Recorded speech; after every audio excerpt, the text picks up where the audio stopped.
Assalamualaikum warahmatullahi wabarakatuh. Halo teman-teman semua, bagaimana kabar kalian hari ini? Semoga dalam keadaan sehat ya. Perkenalkan, nama saya Nurul Husna Aulia. Saya adalah mahasiswi UIN Wali Songo Semarang, jurusan Psikologi.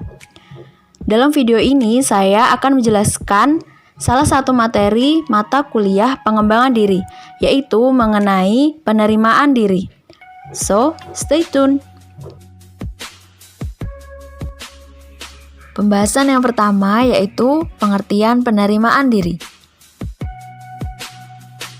Self-acceptance atau penerimaan diri merupakan suatu kondisi psikologis yang harus ada pada setiap individu. Self-acceptance yang baik hanya akan terjadi apabila individu yang bersangkutan bersedia dan mampu memahami keadaan dirinya sebagaimana adanya, bukan sebagaimana yang diinginkannya. Selain itu, ia harus memiliki harapan yang realistis, yaitu yang sesuai dengan kemampuannya.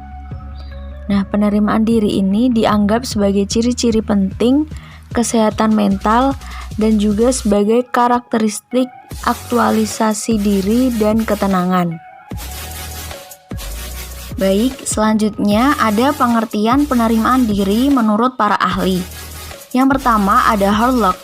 Harlock mendefinisikan penerimaan diri atau self-acceptance sebagai the degree to which an individual having considered his personal characteristic is able and willing to live with them, yaitu suatu tingkat di mana individu benar-benar mempertimbangkan karakteristik pribadinya dan merasa mampu serta bersedia hidup dengan segala karakteristiknya tersebut. Yang kedua, menurut Cronbach, penerimaan diri adalah sejauh mana individu dapat menyadari, memahami karakteristik yang ada pada dirinya, dan menggunakannya dalam menjalani kelangsungan hidup.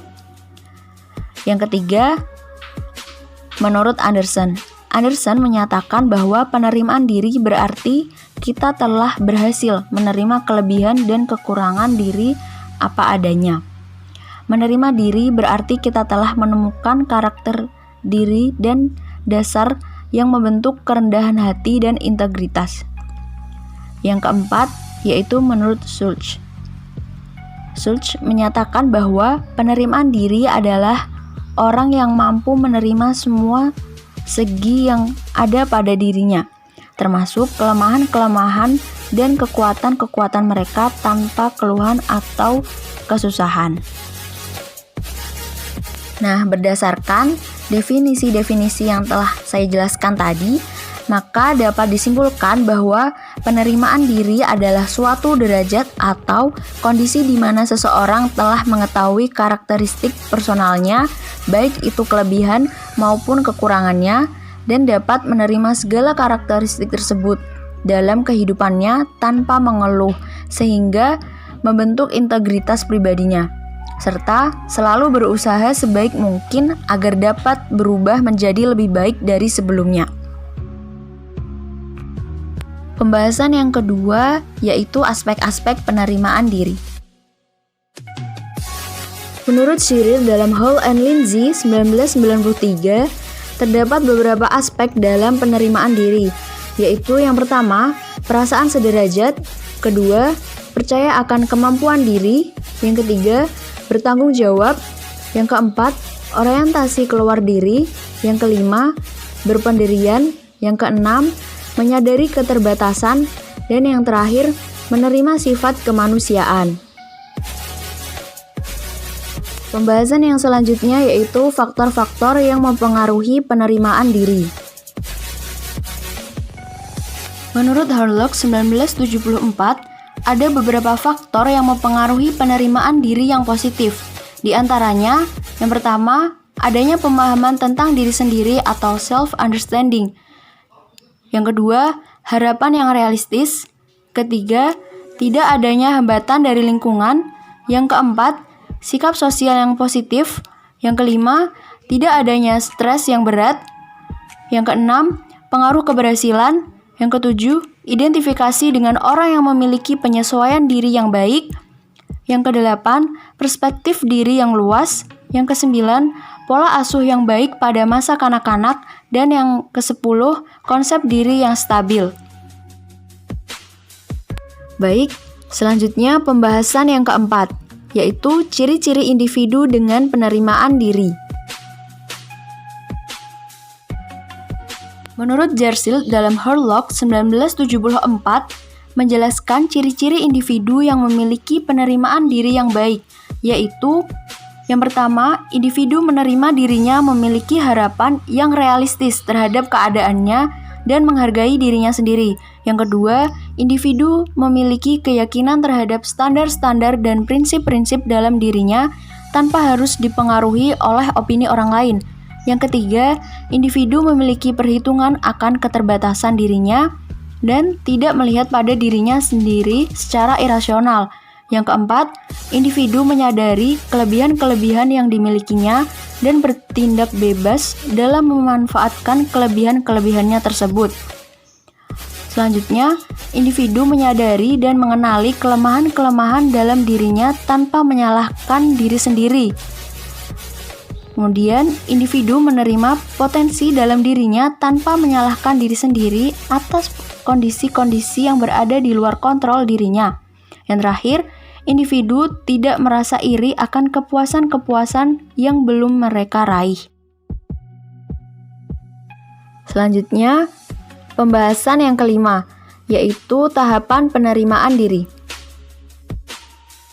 Menurut Garmer, 2009, proses penerimaan diri sebagai bentuk keadaan melawan ketidaknyamanan. Ada 5 tahap penerimaan diri menurut Garmer. Yang pertama yaitu aversion. Aversion yaitu kebencian atau keengganan, menghindari atau resisten. Pada tahap ini terjadi reaksi alami pada perasaan yang membuat tidak nyaman, yaitu kebencian atau keengganan. Pada tahap yang kedua yaitu curiosity atau melawan rasa tidak nyaman dengan perhatian.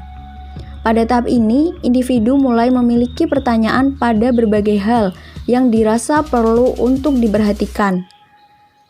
Yang ketiga yaitu toleransi atau menanggung derita dengan aman.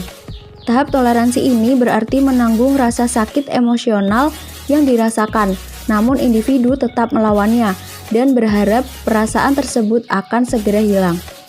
Yang keempat yaitu allowing atau membiarkan perasaan datang dan pergi. Setelah melewati proses bertahan akan perasaan yang tidak menyenangkan, individu akan mulai membiarkan perasaan tersebut datang dan pergi begitu saja. Individu secara terbuka membiarkan perasaan itu mengalir dengan sendirinya. Kemudian tahap yang terakhir yaitu friendship atau merangkul, melihat nilai-nilai yang tersembunyi. Pada tahap yang terakhir ini, individu melihat nilai yang ada pada waktu keadaan sulit menimpanya. Pembahasan yang keenam yaitu dampak penerimaan diri. Menurut Allport, seseorang yang memiliki penerimaan diri yang baik dapat menerima diri apa adanya, sehingga memiliki keseimbangan emosional dan menjadi pribadi yang matang atau lebih dewasa. Sementara itu, Maslow menyatakan bahwa orang yang dapat menerima diri merupakan orang yang sehat karena tidak mengalami kecemasan-kecemasan akan perasaan malu atau perasaan bersalah terhadap diri mereka sendiri. Demikian materi yang dapat saya sampaikan mengenai penerimaan diri. Apabila ada pertanyaan, silakan tuliskan di kolom komentar ya. Dan saya ucapkan terima kasih kepada teman-teman semua yang sudah menonton video ini. Semoga bermanfaat untuk kita semua ya. Kurang lebihnya saya mohon maaf. Wassalamualaikum warahmatullahi wabarakatuh.